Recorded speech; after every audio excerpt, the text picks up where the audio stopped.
A titanium wheel, scrap metal, and the remains of a lunar probe. Bags of dirt, commemorative medals and ragged flags. A golf ball and a footprint. So many clues left on the ground struggle to bear witness to the fierce competition launched by the USSR and the United States for the conquest of the moon.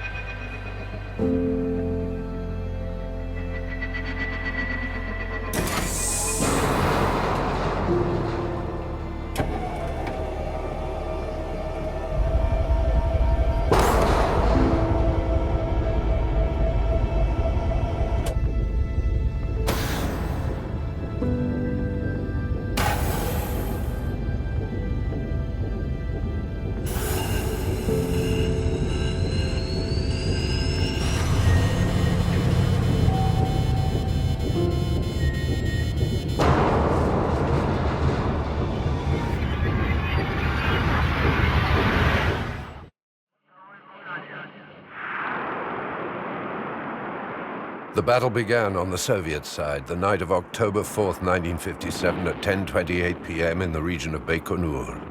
A rocket 30 meters high rose above the frozen fog of the Aral Sea. It released the first Sputnik. An American listening station picked up the satellite signal. It's the Cold War, and the whole world was stunned. And this 90-minute flight did more for the USSR than 40 years of propaganda. Communism was displaying its superiority over capitalism, announced the Soviets, relishing their triumph. The New York Herald Tribune headlined, "The Great Defeat of the United States." A month later, Nikita Khrushchev, leader of the USSR, provides an encore. And to celebrate the 40th anniversary of the Bolshevik Revolution, the designer of the Soviet space program, Sergei Korolev, sends Laika into space aboard Sputnik 2. In a masterpiece of propaganda timing, the Soviet Union announced it had launched Sputnik number 2, carrying a live dog, yet behind the scientific success lies a grim military warning. The rocket is capable of carrying a ton and a half hydrogen bomb. Mass hysteria takes hold of the free world. And the United States fear missile attacks from the Soviets.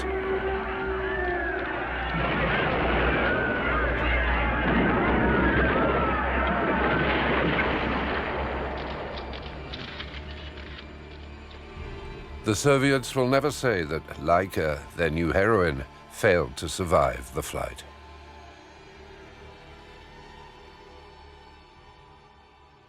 Two months after Sputnik 1, a US Navy Vanguard rocket explodes before the eyes of the authorities.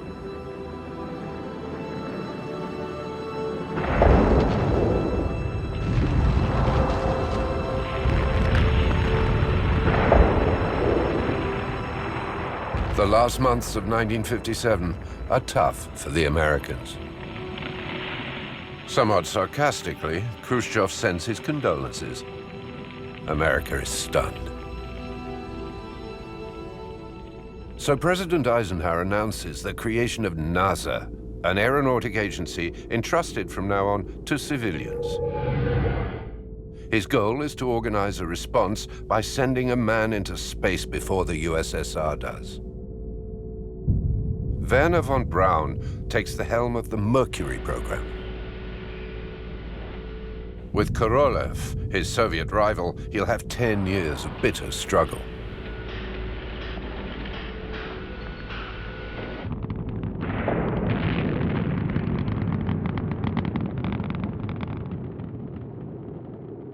The future conquerors of space will be chosen from among 5,000 candidates, mostly fighter pilots from the American military. The 7 selected astronauts are presented to the press at Dolly Madison House in Washington.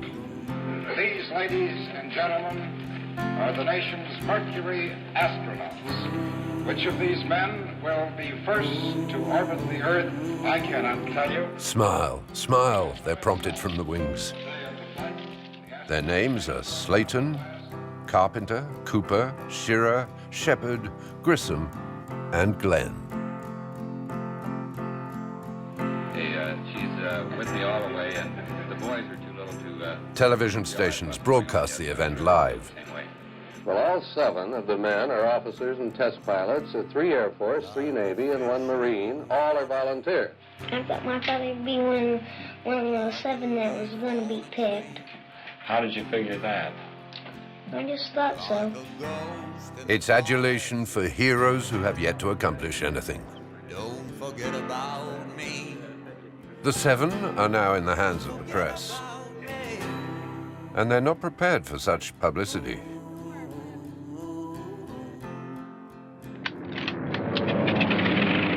Some of them fought during World War II. Others in the Korean War. They became test pilots on bases lost in the middle of the desert.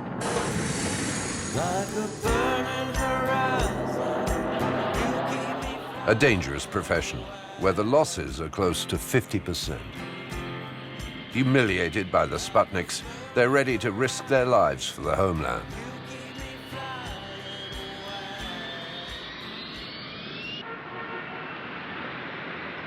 Life magazine has exclusivity on the inside story of this adventure in space. The astronauts will each be paid $25,000 a year.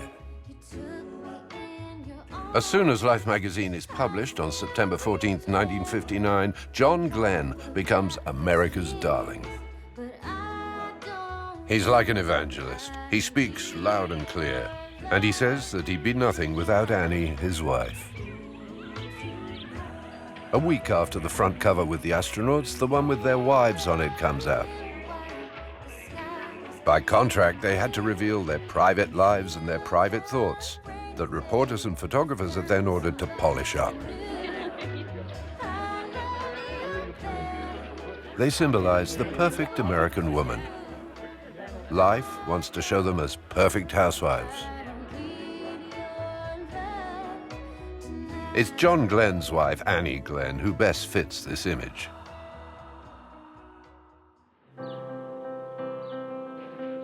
Their training begins at Langley Base, Virginia. The tests will take place in Florida, at Cape Canaveral. Get up into the sky. Get up, don't tell them why. Get up into the sky. Get up, don't tell them why. Get up into the sky. Get up, don't tell them why. Get up into the sky. Get up, don't tell them why. Get up into the sky. The Cape's a huge, arid wasteland, out of bounds to wives. The work's hard, and in the evening, the astronauts seek to enjoy themselves.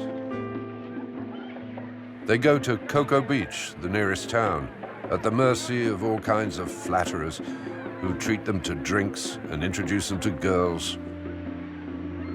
At the wheel of sports cars, they challenge one another on long, drunken joyrides. Competition is tough, both on the sporting level and with the female sex. Under the constant gaze of the photographers, they're soft targets. John Glenn keeps himself to himself. He goes to bed early and exercises at sunrise. His frank gaze tells a story, that of a man full of principles. The astronaut must be irreproachable. His moralizing, pontificating annoys his fellow candidates, but America wouldn't accept scandal or divorce.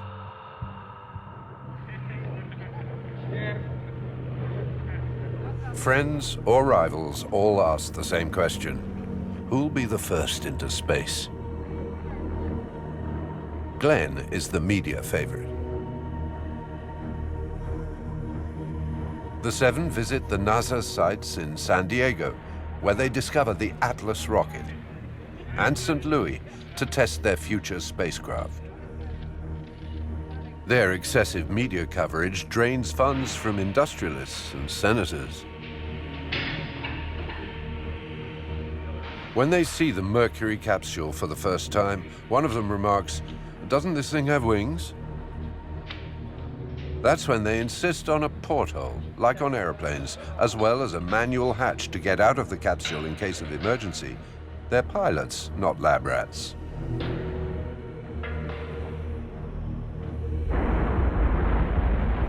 Despite the efforts of NASA, the USSR maintains its lead in space missions. The Soviet lunar probes suffer heavy losses, but impose their leadership. Luna 1 misses the moon. But with Luna 2, for the first time in the history of humanity, a man-made machine reaches another celestial body. The moon. The same day, Nikita Khrushchev, on an official visit to the United States, learns of the success of his engineers. With irony, he gives President Eisenhower a replica of Luna 2 and declares to him, "On the moon, the Soviet flag will be there to welcome yours because we'll be the first."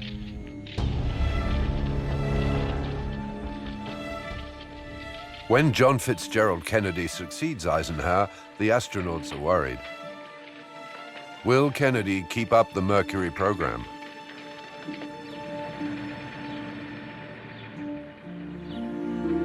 On the eve of the new president's inauguration, John Gilruth, in charge of the Mercury project, summons the 7 astronauts. He asks them to nominate one of them. To retain a chance of being elected, everyone votes for anyone except for Glenn. In the end, it's Shepard who's designated. Grissom and Glenn are substitutes. This secret is to be kept until the day of departure.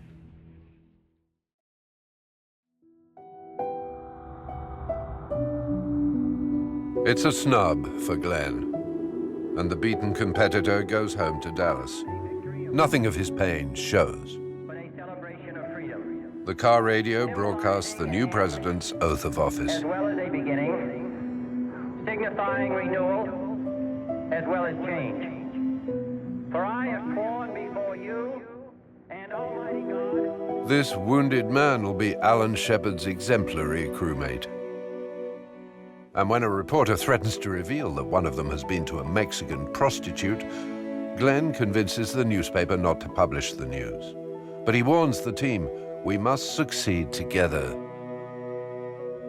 Despite his disappointment, Glenn remains an upright man.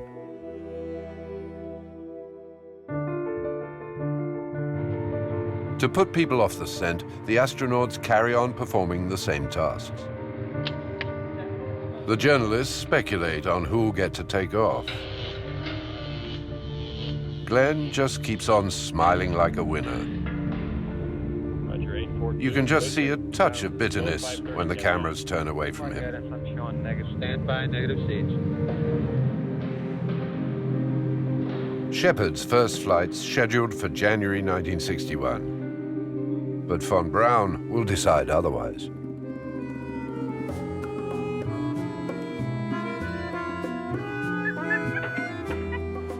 On January the 31st, a chimpanzee is sent into space. His name is Chang. To make him more American, he's renamed Ham. He comes from Cameroon, and he's 5 years old. Stuck in the capsule, his role's to push a lever. When he succeeds, he's rewarded with banana chips. And if he's wrong, it's an electrical shock he's shaken with.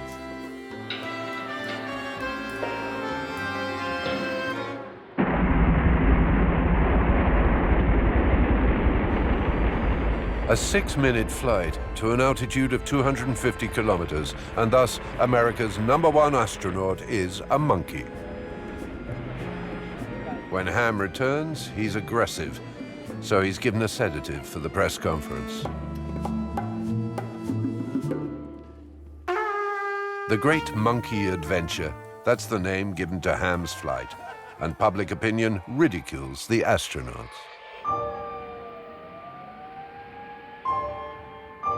At dawn on April the 12th, 1961, the editor of a daily wakes up the director of NASA, who shouts, "We're all asleep here." In the morning, the headline on the front page of the newspaper reads, "Soviet cosmonaut flies in space and the United States sleeps."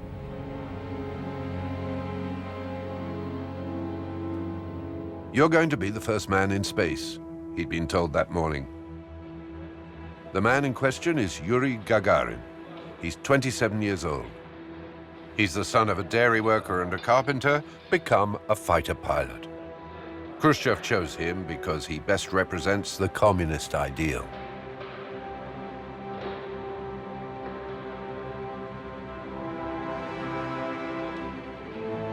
The 5-ton Vostok capsule is tiny, and Gagarin hardly fits in. Moved, he confides, "All my childhood, I dreamed of this moment."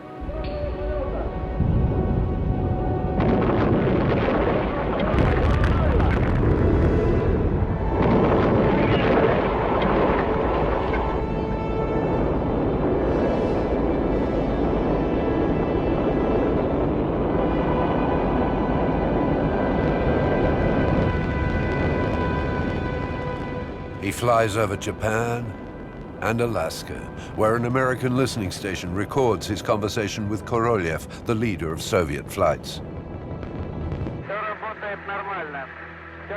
The flight lasts 108 minutes at a speed of 28,000 kilometers an hour. Back on Earth, Gagarin says, "I didn't meet God." The only one to react is John Glenn. "We received a kick in the pants, no use closing our eyes to it." He just swallows the rage of not being the first.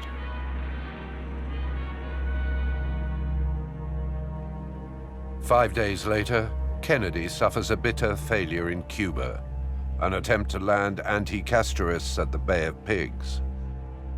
He had approved this CIA operation. Even if he didn't initiate the operation, he bears the brunt of the whole world's anger, and this setback affects him. May 2nd, 1961. Rain's pouring down on Cape Canaveral. In Hangar S, Alan Shepard wakes up at 1 a.m. All night long, he's had nightmares of rockets exploding.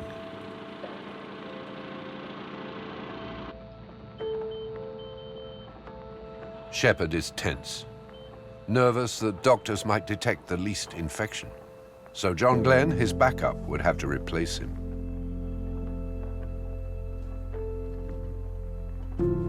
At breakfast, he swallows orange juice, filet mignon with bacon, and scrambled eggs.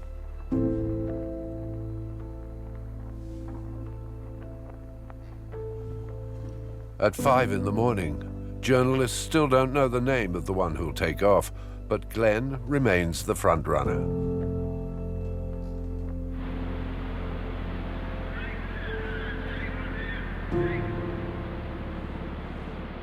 The rain hasn't stopped, so the flight's postponed.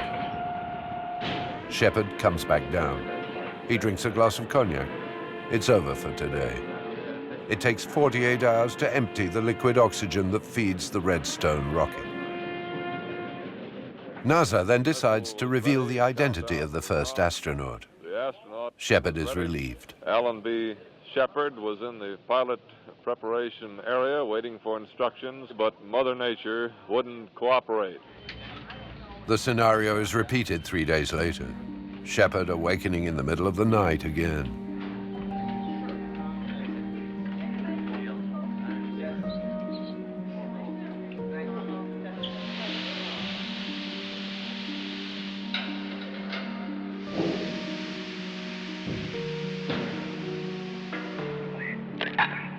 He phones his wife, Louise, and to reassure her, he promises to wave to her from the porthole.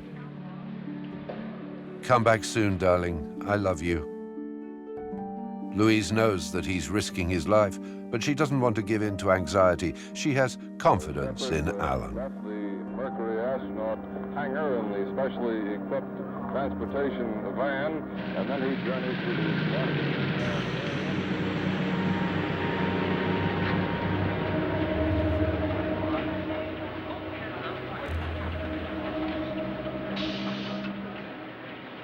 Shepard looks up. He wants to fix this image in his memory.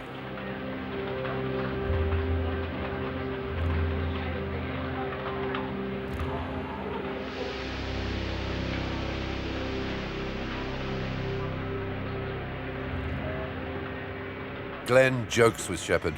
He passes him a note. No playing baseball during the flight.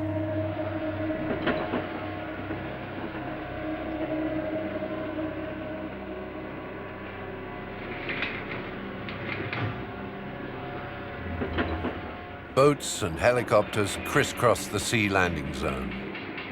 For the 300 journalists, the suspense is total.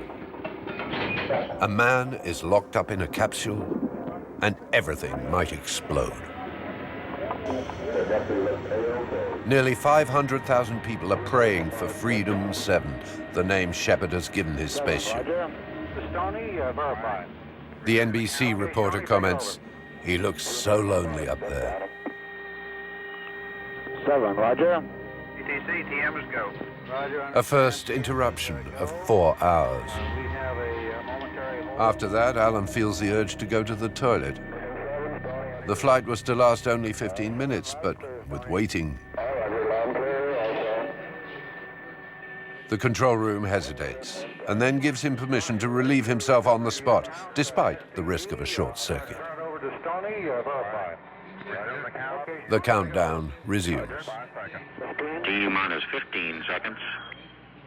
T minus 10, 9, 8, 7, 6, 5, 4, 3, 2, 1, 0. Ignition.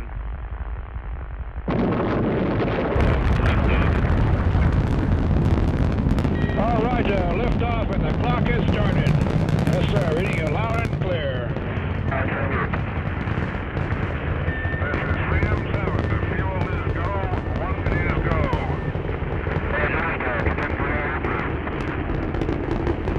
This is Freedom 7, the fuel is go, 1.2 G, having at 14 psi. Shepard spent only a few minutes in space, at an altitude of 187 kilometers. Hello, Capcom 3M7. How do you read? Main chute is good. The rate of descent is reading about 35 feet per second. A helicopter retrieves Shepard from the Atlantic Ocean and places him on the aircraft carrier Lake Champlain. Engineers and doctors take Alan in hand. Ask him any questions until he has been debriefed by doctors. The purpose is to avoid leading questions that may affect Shepard's reaction to his flight in space.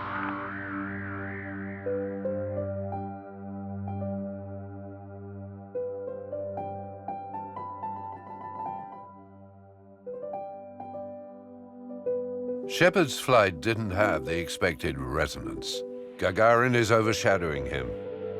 So the White House bigs up the feat and arranges an ostentatious celebration of the first American astronaut. Today even surpasses last Friday. And as a matter of fact, I got far less sleep last night than I did the night before the flight. The president's especially keen to erase memories of his Bay of Pigs fiasco with a spectacular announcement. So he asks Vice President Lyndon Johnson, in charge of the space program.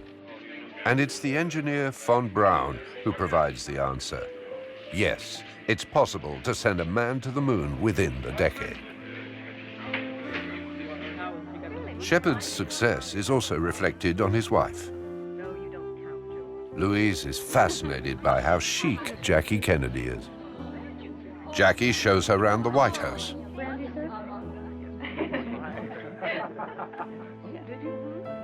On her return to Texas, Louise will be able to answer the other astronauts' wives who want to know what was Mrs. Kennedy like. She looks like me, And, like me, she wears size 8 shoes. They're all jealous of the First Lady of Space. Kennedy announces his ambition to go to the moon before the end of the decade. I believe that this nation should commit itself to achieving the goal before this decade is out of landing a man on the moon and returning him safely to the Earth. The Senate votes in a budget for the Apollo program unanimously. Kennedy's crazy, say the astronauts. We have neither rocket nor capsule to go there. A week later, JFK meets Khrushchev in Europe, in Vienna. Khrushchev abruptly demands the withdrawal of American troops from West Berlin. He claims to be pointing more than 1,000 missiles at the West, but he's bluffing. The American Secret Services have proof. Then Khrushchev gets friendly and offers as a gift to Jackie Pushinka, the alleged puppy of a Sputnik 5 passenger. A month and a half later, the second mission, that of Gus Grissom, is announced as a repetition of the previous one. Gus Grissom is the rebel of the bunch. He's the 35-year-old son of a railway worker who has worked hard, fought in Korea, and wants to manage his family life as he pleases. The reporters are not so happy with him. Grissom doesn't cooperate, to the despair of NASA. He considers that he hasn't attained the perfection of Glenn or Shepard, but he's a peerless technician. Thanks to him, his vessel, the Liberty Bell, is equipped with a manual exit hatch and a real window that will allow him to see Earth.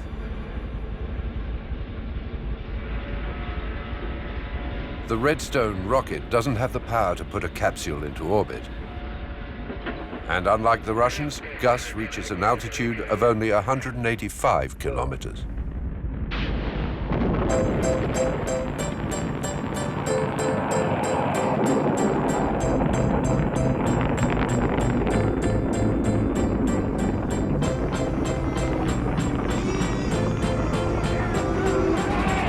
Setting the trends, making friends, each day ends like the last.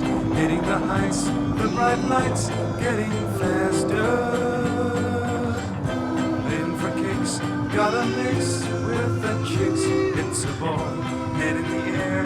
We don't care what they call us. Why should we worry before we get on? Seen from above, the beauty of the scenery takes his breath away. He's on the verge of tachycardia. Control, you got a time here? Roger, flight, area Charlie, at 9+20. Full angle on the The sea landing's going smoothly. Until the moment explosives force the door open and water floods the capsule.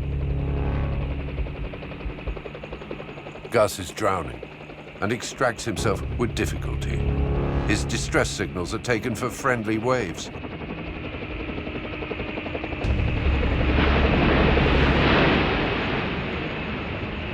The capsule's lost.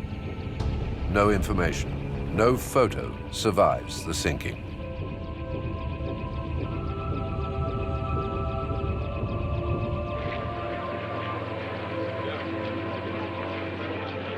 Engineers hold him responsible. He's accused of having lost his head when he opened the door prematurely. That shit went off by itself, he repeats. On the phone, the first thing his wife asks him is, "You didn't do anything stupid, did you, Gus?" Look at everything that goes on with the spacecraft and see where we can get in trouble, and we try to engineer that out of it. The press asks questions.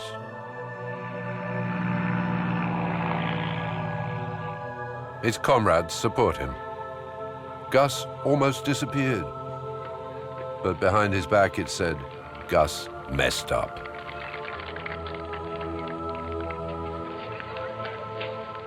When Betty Grissom and her children meet up with Gus, she realizes that the party planned won't take place. All she's entitled to is a meal at the camp canteen and a night in a motel. The journalists talk only about the hatch. Betty's outraged, but puts on a brave face despite the coldness of the authorities. She feels sorry for Gus. No visit to the White House, no Jackie or parade. Betty is in tears.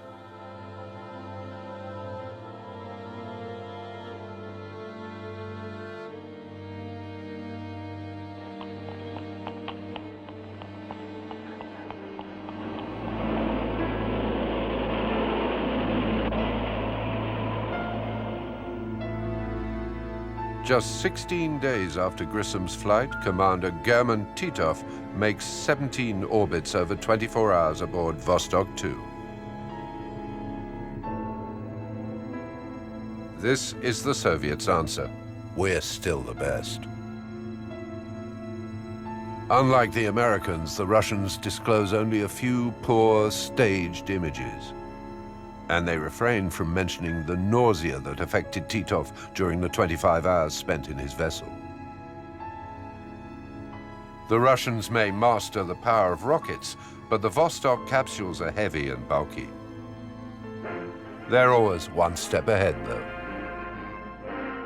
Newspaper headlines tell the story. German Titov of Russia returns to Earth after orbiting the globe 17 times in a little more than 25 hours. I think it's about time America woke up and did something about it. But we should do everything possible to make any sacrifice to help our country get up there, too. And we certainly need to start working hard to catch up. A week later, on the morning of August the 13th, 1961, Soviet troops start building the Berlin Wall, separating the city into two zones. In doubt, Kennedy makes no move in the face of Khrushchev's audacity. Then Moscow tries to destabilize the American space program. A book published in East Germany reveals that the engineer von Braun is the one who manufactured the V-2 missiles in the service of Hitler in order to bombard England. It explains that in 1945, the German scientist and his team of engineers were recruited by the US military and sent to the US to develop rockets. The know-how of Americans, but also Russians, comes from technologies developed under the Third Reich. Von Braun pursues his goal of conquering the moon, and he becomes the project manager of the American space program. It's he who developed the Redstone rocket used by Shepard and Grissom. This is a model of the U.S. Army's Redstone. But von Braun is now an American citizen, and the attempt at destabilization's cut short. After Titov's success, NASA has no choice. It must take the risk of flying beyond an orbit of the Earth. For this, it banks on a cursed rocket that's been behind a lot of accidents, the launcher Atlas.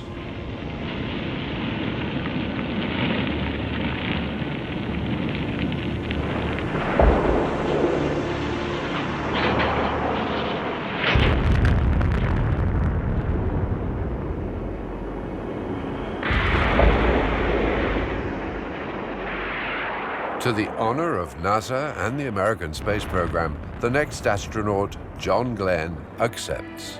The John Glenn story. Glenn, a former World War II and Korean fighter pilot born in Cambridge, Ohio, will become legendary, even before making his first spaceflight. At 40, he's the holder of the supersonic speed record between LA and New York City, 3 hours and 23 minutes. 9 a.m., Marine Airman Major John Glenn begins an attempt at a supersonic transcontinental flight. His Crusader jet camera plane leaves Los Alamitos, California, headed nonstop for New York. 2,000... NASA turns him into a hero because one is needed to face the Russian rival in a single combat worthy of knights in shining armor. Journalists invade his hometown and track down witnesses to his life. John played football right here on this field. He was an excellent student. Or an example for all Americans to follow. The flight's scheduled for December the 20th, 1961. A Christmas gift from NASA.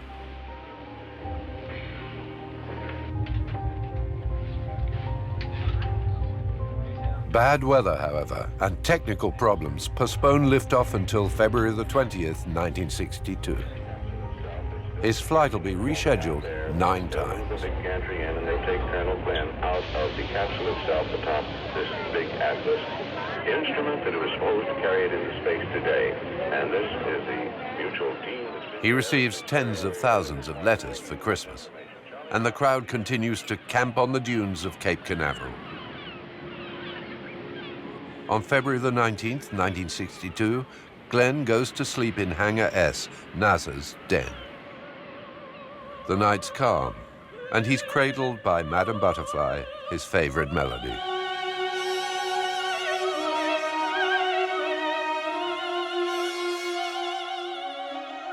On the morning of the 20th, Glenn gets up at 1:30.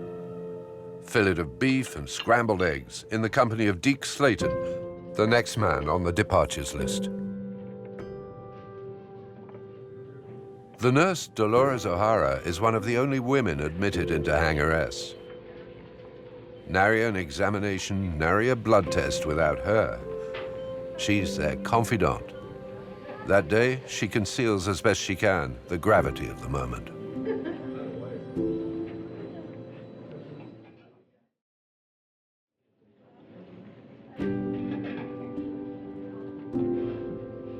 Glenn goes over and over the checklist in his head and studies the weather reports.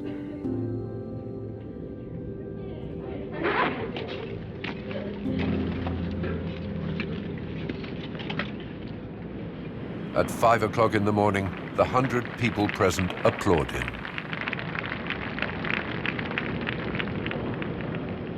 Walter Cronkite back at the CBS News Control Center at Cape Canaveral. A wind of around 15 knots, which is just about maximum for a permissible, safe flight. At 2 hours from liftoff, Glenn strives to perform small, familiar gestures, like adjusting his microphone.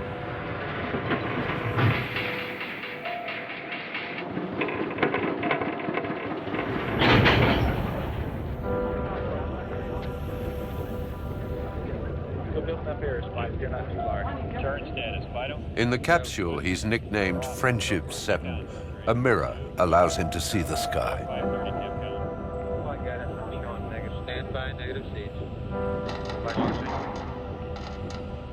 The astronaut Scott Carpenter puts him in touch with his wife and 2 children. Annie's bearing up in front of her television in Arlington.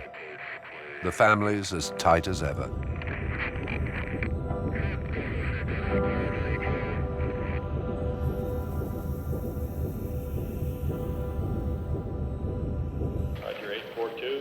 Carpenter, his old friend, his replacement, wishes him good luck and starts the final count. Godspeed, John Glenn. How you doing? The external umbilical cord has now been removed from the Atlas missile. We notice that several of the secretaries of the Space Administration have their heads bowed in a prayer for the astronaut. T-minus 10 seconds, counting. 8, 7, 6, 5, 4, 3. The Atlas missile has lifted off from the pad and is rising steady into the sky. The MA-6 vehicle has lifted off. Trajectory looks good. Going straight up into the sky.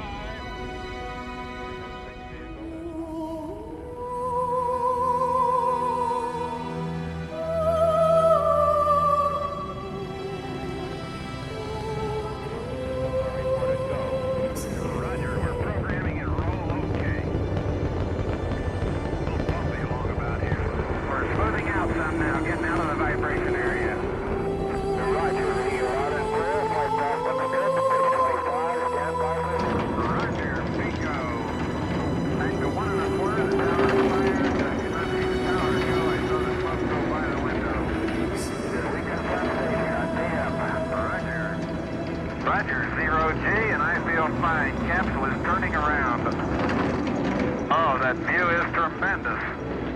Roger, countdown has started. Roger, capsule turning around, and I can see the booster during turnaround just a couple of hundred yards behind me. The whole geography of the globe is spread out before him. The sunset was beautiful. It went down very rapidly. John takes photos with his camera bought at the neighborhood supermarket. Unlike fighter pilots who speak only in monosyllables, John describes what he sees. The redness of the sunset I can still see through some of the clouds. The sky above is absolutely black, completely black. I can see. During the first orbit, he watches the sun set over the Indian Ocean. A thin blue line marks the horizon.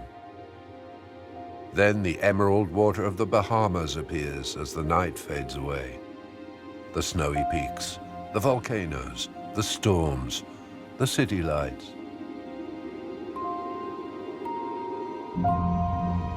89 minutes later, on the second orbit, Glenn's blinded by thousands of pins clustered against his porthole, glowing fireflies like signs from extraterrestrials.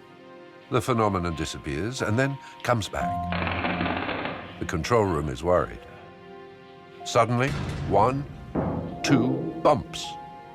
The NASA engineers detect a problem. We are recommending that you leave the rental package on through the entire re-entry. Due to the poorly secured thermal shield, the ship risks disintegration on re-entering the atmosphere. His return is speeded up. This also means that you will have to manually retract the scope. Do you read? This is Section 7. What is the reason for this? The astronaut goes through a fireball.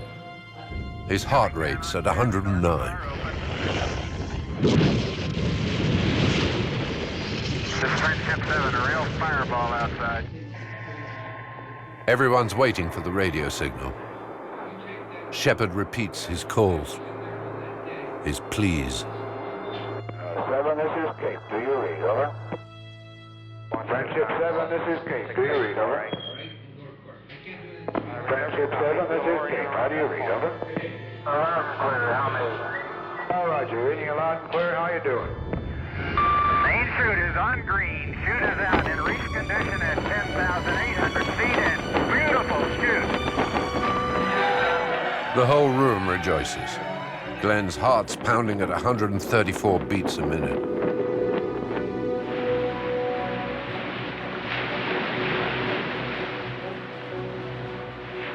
On sea landing, John Glenn's gestures are a coded sign on television for Annie, his wife. Annie, I love you.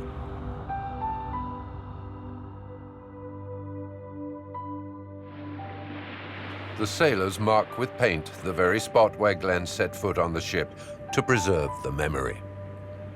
The destiny of John Glenn's going to be radically changed forever. Soon he'll leave NASA to become a senator and support Bobby Kennedy in his electoral campaigns. John H. Glenn, Jr., United States Marine Corps.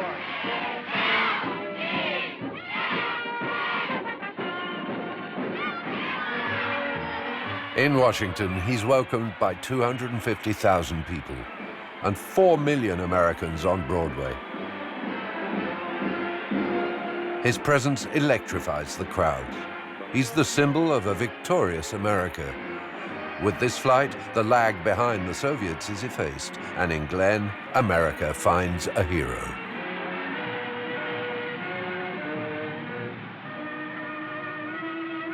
They all dream of this recognition by the American people. But during a routine checkup, Deke Slayton is forbidden to fly due to a weak heart. Thanks to the influence of John Glenn, he's appointed Mercury astronaut manager. Nonetheless, he remains at the feet of glory. And it's Scott Carpenter who takes over his mission. Scott must trace the path of John's flight by making 3 orbits of the Earth. In addition, he's in charge of testing a new food, vacuum-packed ham, whose radioactivity makes it possible to follow its progression in his stomach. But it's Renee, his wife, who benefits from his fame. Blonde and elegant, she becomes the icon of East Coast magazines. In private, President Kennedy believes she is the sexiest of the astronauts' wives.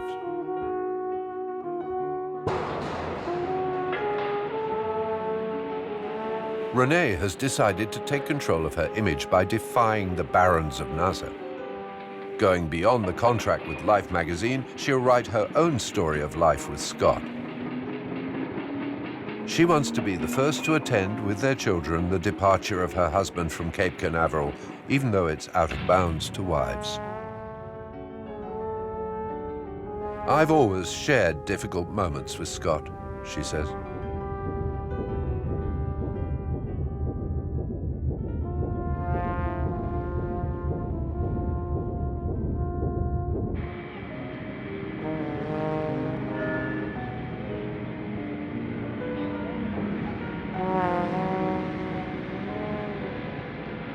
When she wakes up on the morning of the launch, Scott's already gone.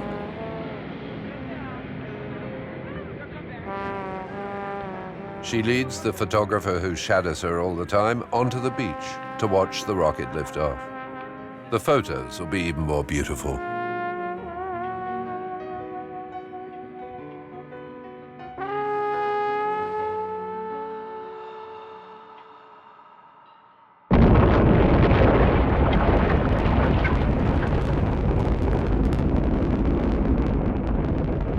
In orbit at 28,000 kilometers per hour, Carpenter's having fun.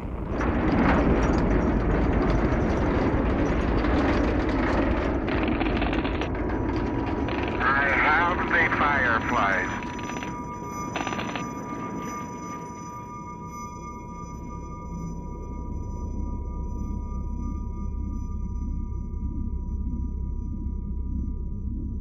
Under the spell of what he's seeing for a first time, Carpenter loses count of time and uses too much fuel.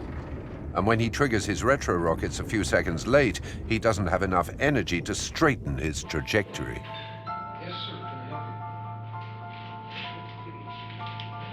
At 400 kilometers from the planned location, Carpenter's losing it, drifting off course. His silence goes on forever. We've lost an astronaut. But Renee, as a good pilot's wife, will have none of it. A pilot's never dead until his body's identified. And looking on the dark side's just not her style.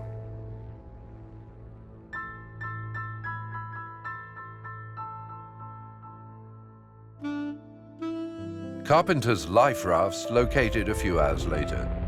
Grinning, he greets the rescue team with a detached air, camera in hand.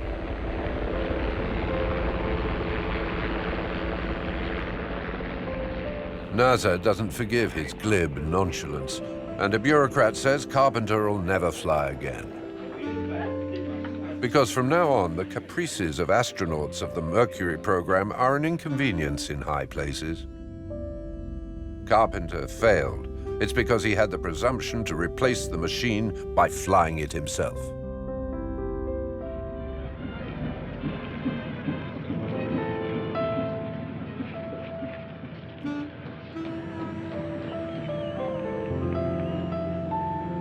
Because of Renee's popularity, the Carpenters are received at the White House. She'll become a television producer and will be with Bobby Kennedy the day of his assassination. Like a ghost in the forest. In July 1962, NASA's headquarters is moved to Houston, Texas. Media coverage of its astronauts eclipses the Soviets. The humiliation caused by the Sputniks is about to be avenged by simple fighter pilots become legends thanks to Life magazine. And by their wives, attached to the privileges and gifts they receive. Like a burning horizon, you keep me flying away.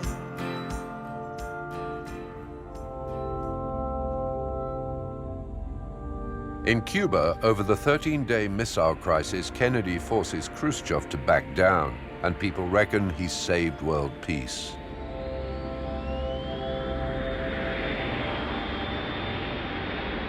The Soviets' response will be the first woman in space, and her name is Valentina. Valentina Tereshkova. She's 26 years old. She's a young textile worker whom Khrushchev chose himself. But Valentina's above all a propaganda tool.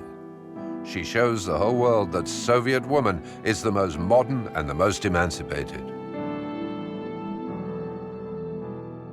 And just looking at Renee Carpenter, the image of the American woman seems kind of old-fashioned.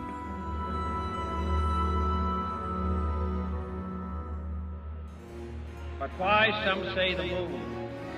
Why choose this as our goal? And they may well ask, why 35 years ago fly the Atlantic? We choose to go to the moon in this decade and do the other things, not because they are easy, but because they are hard. Henceforth, 9 new astronauts join the space program.